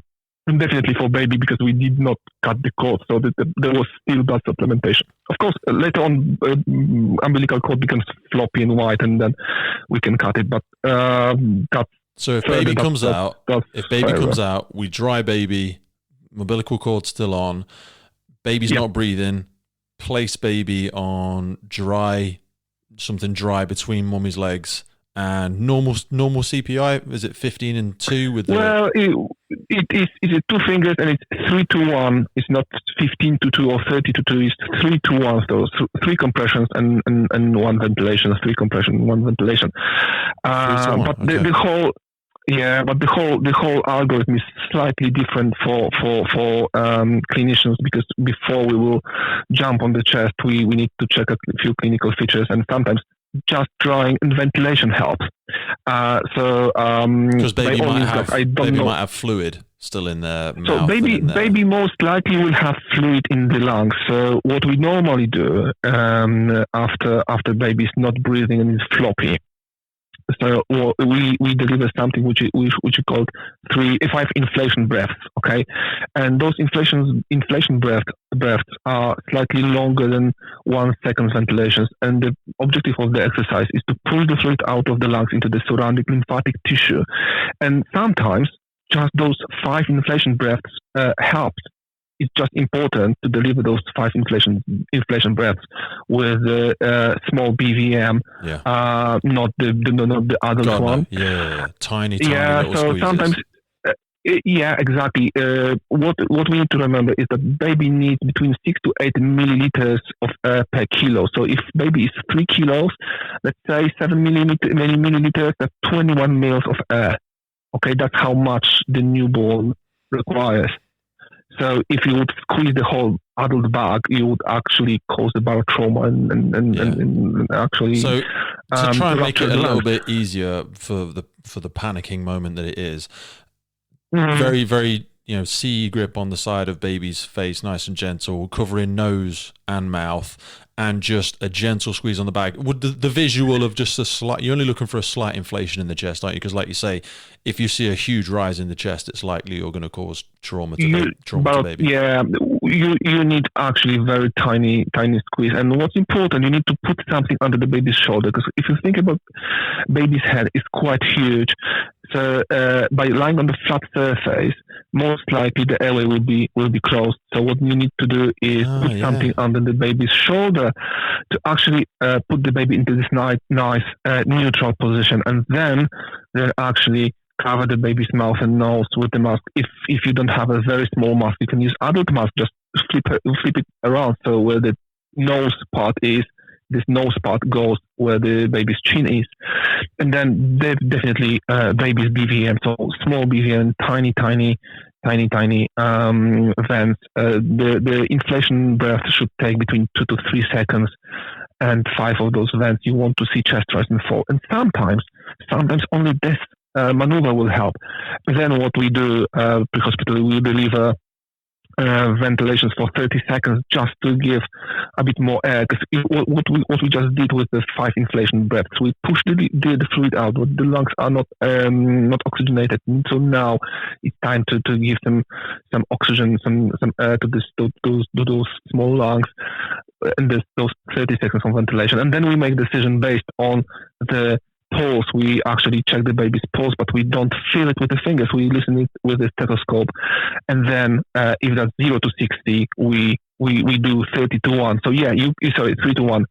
So yes, you can actually see a baby with a pulse that has a full CPR performed. If the baby's heart is between 0 to 60, we definitely will deliver 3 to 1. If pulse is between 60 to 100, then it's just ventilation. We want to address bradycardia, so slow rhythm with oxygen. Most likely it will help. And if the baby's heart rate is and if the baby's heart rate is above 100, we are happy as Larry. Happy as Larry. I love that. Who is this Larry who is always so happy? Can we compare ourselves to him? Exactly. If you will Google Larry Laffer, that was a chap in the computer game from 90s, and you will see from the pictures why he's happy. Larry Laffer. Larry Laffer. You said earlier about what's good for mummy is good for baby. So I just wanted to ask about defibrillation, because it's something that regularly comes up in conversation about pregnant woman. Do we use defibrillators? Do we change voltages? Do we switch it to baby setting? Can we shock mummy? Can we shock baby? Okay. Where do we go there? So we go there as far as what's good for mom is good for baby. So yes, please, if mom requires defibrillation, please do. Electrode placement is the same. Voltage is the same, so we don't change joulage. You place electrodes where you should place electrodes. The one difference, if mom's breasts are so huge that you cannot put the pad as you would normally put, you go in mid-axillary line, so in armpit. You place go across, where the armpits are. under the armpit, from side to side, as long as it's going across. That's and I suppose correct. you can go. Could you go front to back? Because I know with middle-aged children, you can go front to back, can't you? Mm-hmm. Yes, with kids, yes. With mom, I wouldn't bother.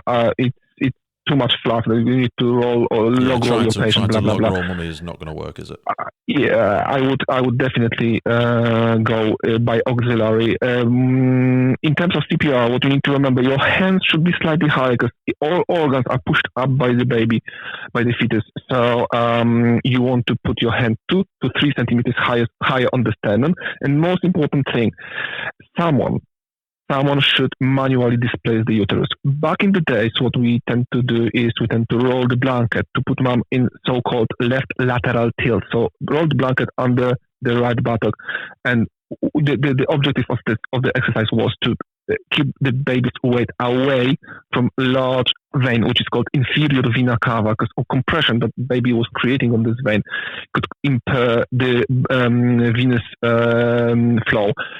Now we know that it's okay, but it's better to have someone actually pushing the uterus to the left side or pulling uterus to the left side. Apparently, pulling is more effective.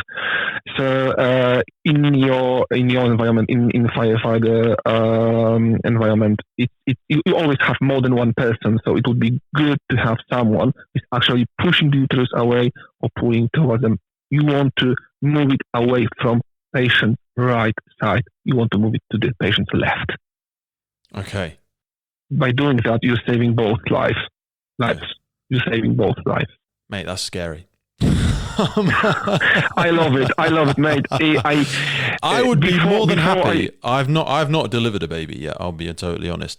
I would love to support a paramedic, and whenever we go to trauma, I'm a workplace trainer with our trauma, so I love it. I'll always get involved, and I really look forward.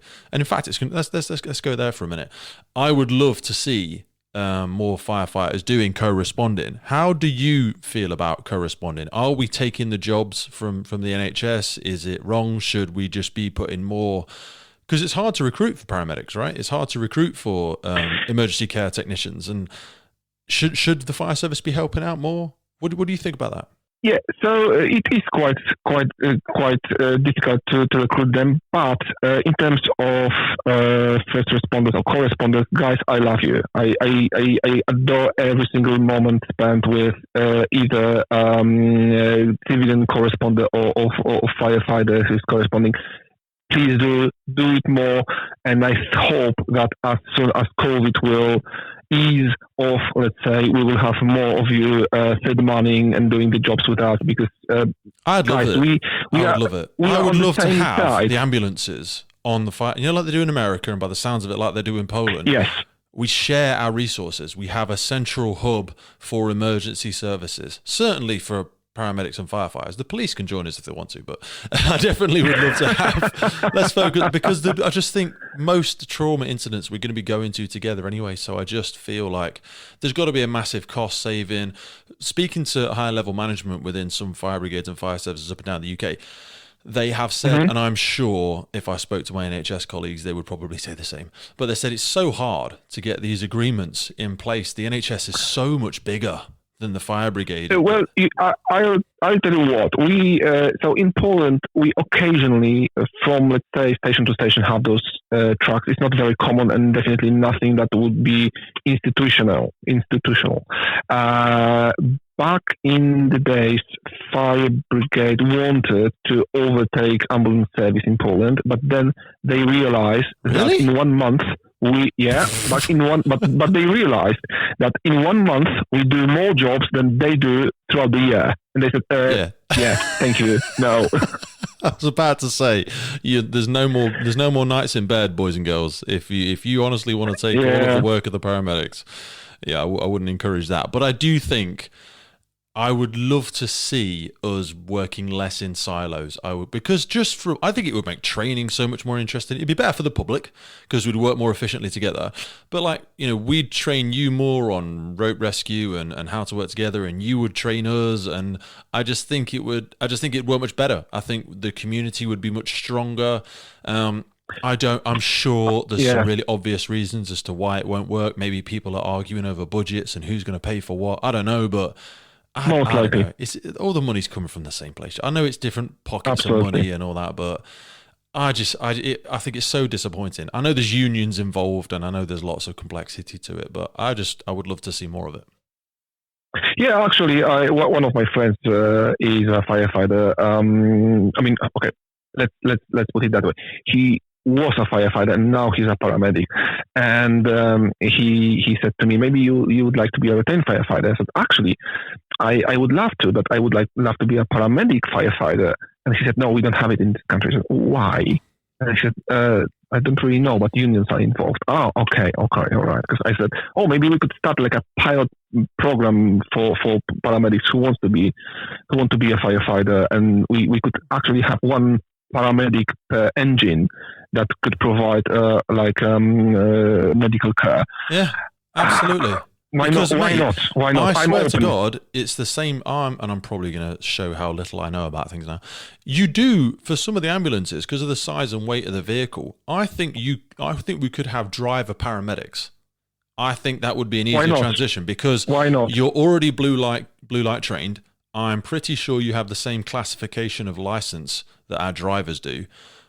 I think that we have C1. I have C, so I can drive a proper lorry. That's what I'm saying. That's what we have. We have a Class C and a Class C1. Yeah. Some of our prime movers and stuff and our aerial ladder platforms are a little bit bigger, but the vast majority of fire appliances, and certainly a lot of tactical response vehicles and smaller response vehicles that fire services are using now that ride 2 or 3 firefighters, that would be an obvious thing for me, where you could drop a paramedic onto the crew and we could go out together every night. We could assist you and vice versa. I would love that. I would absolutely love that. Plus, me too. You've got really attractive paramedics. There's not as many attractive people in the fire service.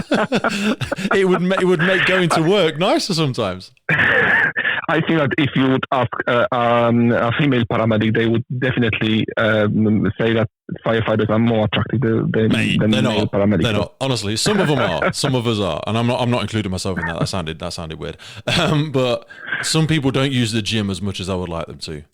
Some people do, and I live in the British Firefighter Challenge community in Cheshire. There's a lot of people that are still going out there, remembering that they're there to serve the public and they're trying to stay fit and healthy, but I wish we did more of that. I want our frontline operators, paramedic, police, fire service. I want them to be the fittest, strongest, most diligent, most passionate, people that continual professional development. I want to see more of that. And I know maybe I'm living in cloud 9. I'm a serial optimist, whatever. Get a grip, Pete. But I'm like, is it too much to ask? I know it's stressful and I know it's hard, but exercise helps us deal with stress. It's a great cure it's a great aid for mental health and stuff like that. And speaking to a few paramedics friends of mine, they say it's one of the first things that they stop doing when they've got all the night shifts and they don't get out there and they don't get out for a run or they don't get out for a walk, and you don't have gyms on. Not that you'd ever have any time. You wouldn't have time to use it, I'm sure. But I just think and that's what I mean. If you were allowed to use the fire stations, we could exercise together. We could eat together. We could have lunch together. That's what they do in Finland. One of my co-hosts on Groupcall is Finnish paramedic, and he said that that's where they base either hospitals or fire brigades or some fire stations, and they use gyms, and they have time and they are more fit. They are, unfortunately, and they stay in the job for longer. They must stay in the job for longer. They must. Yeah, absolutely. They a bit, but definitely they better, because, as you said, more fit your body is, more fit your soul is. Yeah, 100%. Finland. Come on, we need to learn some lessons. Right, quick fire rounds. I wanted to just finish with a few questions. First one is, you have done so many different things in your life, from media to paramedic to working as a journalist to now to firefighting, to moving to the UK, to starting a podcast. You must be working on something. What does personal development look like to you now? What are you working towards? What's making you tick in the morning? I just love my job, to be honest. I'm not trying to sell a cliche now. I love my job. I love how I'm doing now. Personal development. I always wanted to be a HAIX paramedic, but I don't know if I still want it. If I didn't move to this stage of life when I actually want to teaching young paramedics. Recently, I've been seconded from ambulance service to University of Cumbria, and I actually start 7th of March as a clinical lecturer, and I'm really excited about it, because I will be still paramedic. I will still be on the road, but I will be teaching slightly different learner. So that's something that's really exciting. And for somebody with your level of passion, I think communicating that to the next level, or to the next round, or to the next generation of people that will administer care in whatever capacity they do is the best role for somebody like you. I think you'll love that. I hope so. And if you think about professional development, I want to, every single day I want to know more, and I want to do more exciting things, because that's what podcast is for me. It's not only passing the knowledge, but also making exciting things. Yeah, 100%. What more I could want? That's the thing. Advice. What advice would you give, or what do you wish you'd known when you started in the emergency services? Don't just go with it, because in our job, lots of times you can hear, just go with it, just suck it up, just the nature of the job. No, if you don't like something, if you are not happy about something, if you feel that something is wrong, raise it, discuss it, have this conversation with someone, either your line manager, your colleague, or whoever else. Yeah. Don't just go with it, because it sucks. And it's likely you're not the only person feeling that way. I think you're right. So many people, especially when they're new into their career, they think, this is the way it's always been. I shouldn't raise my voice. I should just smile and nod and keep moving. Things need to change. Things need to progress. Nothing's.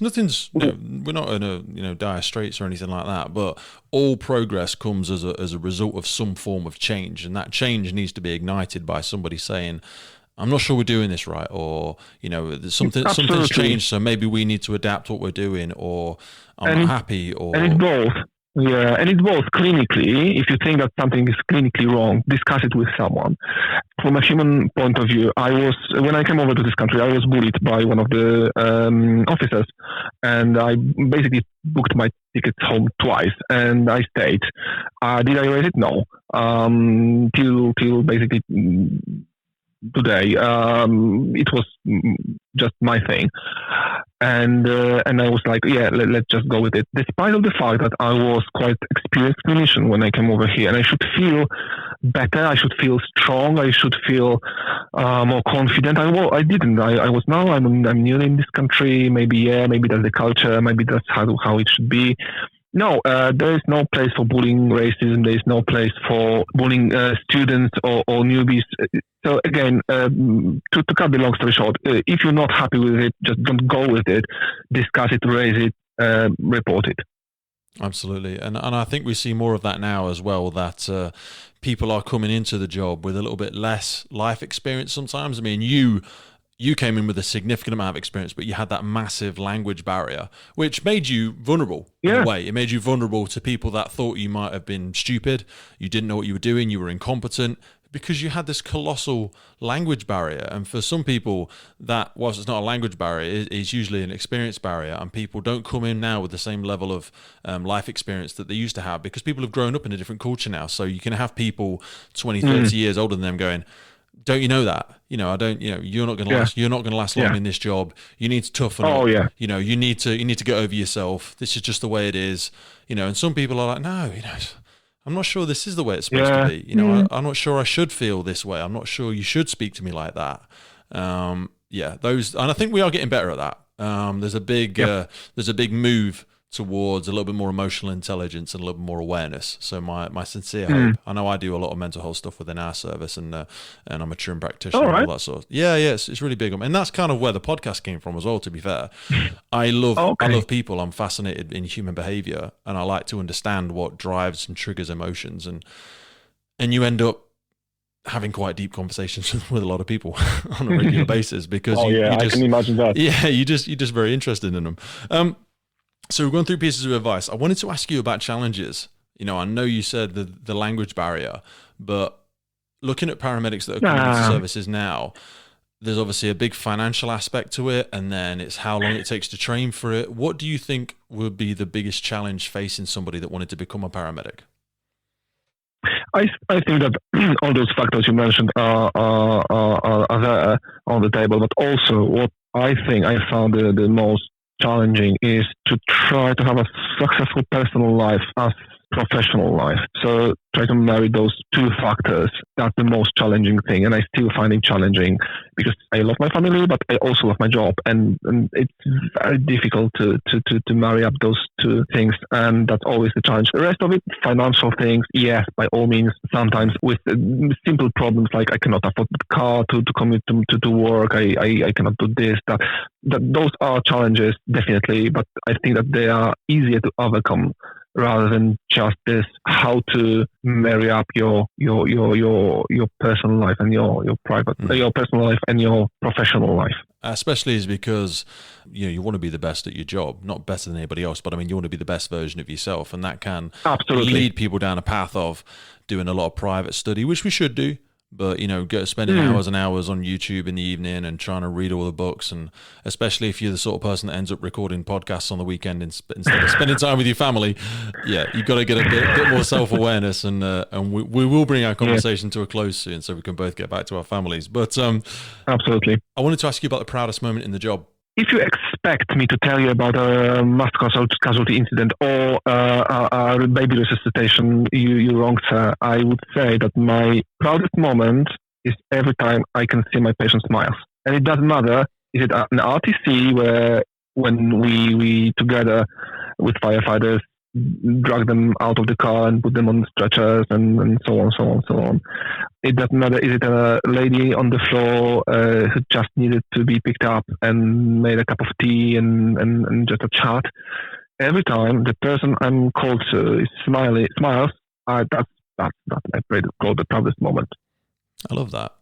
And it actually, I never say to people I wouldn't say set low standards, but I agree that I try to set a low threshold for fulfillment because it allows me to get a win every day. Like for me, it's get simple things. Getting up in the morning, doing a little bit of exercise. Making a connection with somebody on the way to work, even if it's a small thing, and trying to add a small amount of value to somebody's day that makes you feel like you've got that small win. So no, I love that. Otherwise, if you set it up to be something significantly tremendous, like say multiple casualty incident or a helicopter crash, or then that means you're only going to get it maybe once in your career, and maybe never.